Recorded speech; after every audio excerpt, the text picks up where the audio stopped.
AI 데이터 센터가 증가하면서 발전기 수요가 급증하고, 그리고 실적이 증가됨에 따라 수주잔고도 사상 최대 시점이고요. 경쟁사 거의 없는 독점 구조에 관세 리스크 없고 멀티플 재평가 기대까지 해서 주가 업사이드 충분하죠. 지금 시장은 조정 국면에 들어서 있고 급하게 비중을 늘릴 필요는 없지만 2027년도 포워드 PER로 따졌을 때는 5배 수준이고요. 동종업계 평균이 25배에서 30배임을 감안하면 확실히 저평가된 상태라는 걸 알 수 있는 거죠. 네, 안녕하세요 직투생 여러분. 지난주로 실적 시즌이 마무리가 됐죠. 이제부터는 하반기 시나리오를 차분히 세울 시간이죠. 그래서 지금부터 어디를 봐야 하죠? 오늘은 그런 얘기를 좀 할게요. 먼저 지난주 토요일 1만 구독자 오프라인 모임이 있었어요. 솔직히 말씀드리면 저에게는 큰 도전이자 동시에 큰 선물이었어요. 저는 좀 대문자 I 성향을 갖고 있거든요. 굉장히 부끄러움과 수줍음이 좀 많은 사람이라. 근데 시작 시간 훨씬 전에 이미 자리를 꽉 채워주셨어요. 충격받았어요. 한 2-3분 정도가 먼저 오시겠지 했던 제 예상이 완전히 빗나갔죠. 질문도 한 100개가 넘게 쏟아졌어요. 누군가 제게 좀 질문을 해준다는 건 제 기준에선 좀 너무 좋더라고요. 주식에 대한 관심, 열정, 그런 것들이니까요. 그리고 솔직히 다음에는 소극장을 빌려야 하나? 이런 행복한 상상도 잠깐 했습니다. 그날 오셨던 분들은 아마 느끼셨을 건데 저 정말 진심으로 임했고 질문 하나하나 성의껏 답변 드렸죠. 사람마다 여유, 시간, 환경은 다르지만 각자 자리에서 최선을 다하고 계시다는 걸 온몸으로 느낀 하루였던 거죠. 자, 그럼 오늘 하반기 전략을 위해 섹터별 체크포인트와 하반기 전략 수립을 위해 알아봐야 할 것들을 말씀드리고 구체적으로 풀어보기 전에 좋아요 한번 부탁드리겠습니다. 여러분, 요즘 시장이 휘청이죠? 제가 누누이 얘기 드렸으니까요. 왜 시장이 조정을 받고 있는지, 특히 관세 이슈가 어떤 영향을 주고 있는지, 그리고 우리가 어떤 관점으로 이걸 바라봐야 할지를 정리를 좀 해볼게요. 먼저 시장 분위기부터 살펴보죠. 제가 일요일에 제공드린 자료 기억나시죠? 이번 주 잭슨홀 미팅을 앞두고 시장은 금리 인하 발언 하나에 온 신경을 곤두세우고 있죠. 연준이 도대체 어떤 뉘앙스를 줄까? 이게 관건이었는데요. 시장이 조심스러워진 상황에서 갑자기 튀어나온 게 바로 관세 이슈였죠. 정확히 어떤 일이 있었나? 미국 상무부가 철강, 알루미늄 제품에 부과하는 50% 품목관세 범위를 확대했다는 거죠. 여기에 포함된 게 뭐냐?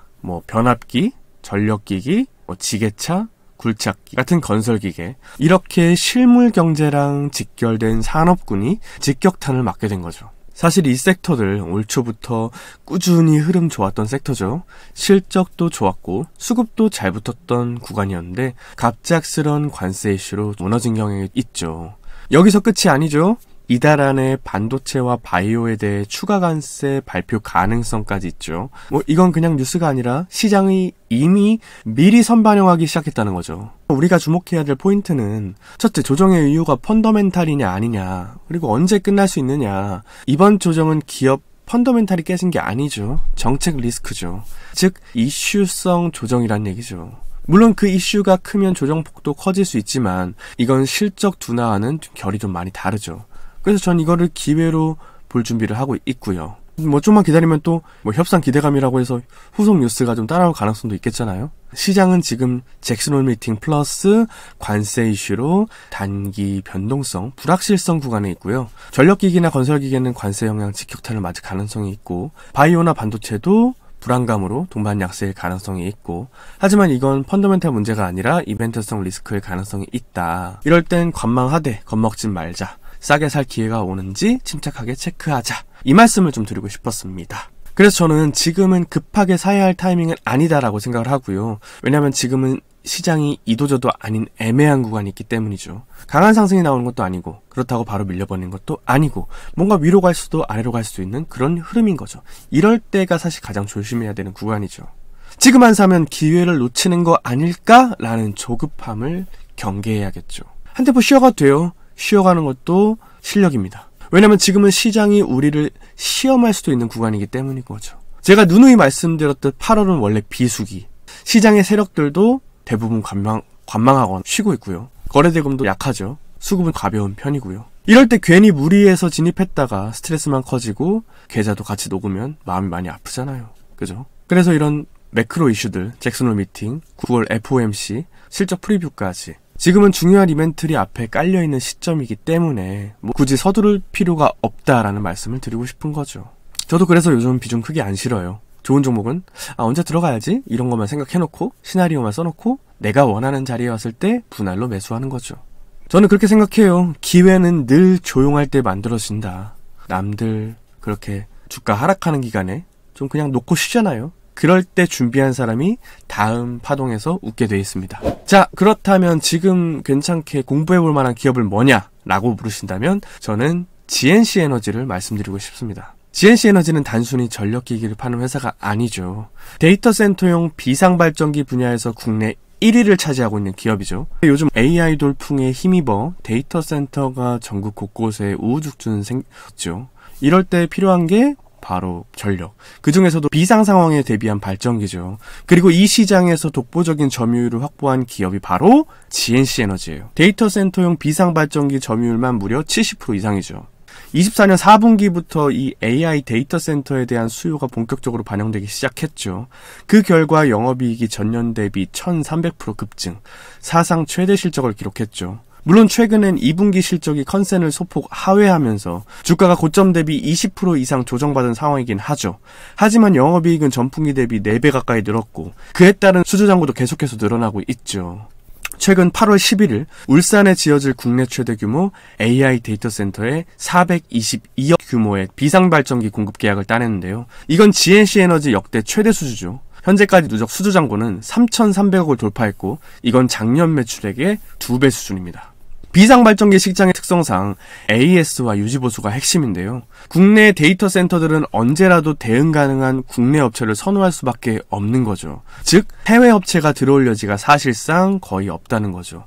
게다가 수출 비중도 거의 없고 국내 매출이 대부분이기 때문에 요즘처럼 관세나 글로벌 분쟁이 이슈가 되는 시점에서도 상대적으로 리스크가 적은 구조라는 장점이 있죠. 그래서 현재 GNC 에너지의 예상 영업이익은 25년도는 500억에서 600억, 27년도는 1000억 원을 돌파할 전망이죠. 그런데 시가총액은 5천억 수준이네요. PER로 봤을 때 약 10배 수준.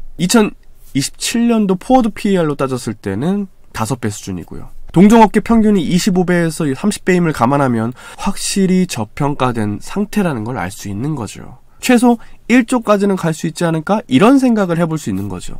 정리하자면 AI 데이터 센터가 증가하면서 발전기 수요가 급증하고 그리고 실적이 증가됨에 따라 수주잔고도 사상 최대 시점이고요. 경쟁사 거의 없는 독점 구조에 관세 리스크 없고 멀티플 재평가 기대까지 해서 주가 업사이드 충분하죠. 지금 시장은 조정 국면에 들어서 있고 급하게 비중을 늘릴 필요는 없지만 하지만 좋은 기업을 발굴해서 미리 리스트에 넣어두고 적절한 가격에서 분할 매수하는 전략은 지금과 같은 구간에선 특히 유효할 수도 있다는 생각을 합니다. 자, 오늘도 함께 해주셔서 정말 감사드리고요. 지금 같은 장세일수록 그냥 지나치면 아무 일도 일어나지 않지만 미리 공부하고 준비한 사람에겐 기회가 되는 시간이라고 믿습니다. 영상 앞부분에서도 말씀드렸지만 앞서서 보는 눈과 행동하는 태도는 결국 수익으로 이어진다는 걸 꼭 기억해 주셨으면 좋겠고요. 매매 성향의 차이는 있을 수 있지만 공부 노력에는 성향 차이가 없습니다. 그냥 노력의 차이입니다. 이건 이견이 없으실 겁니다. 그리고 댓글로 여러분의 생각을 나눠주시고요.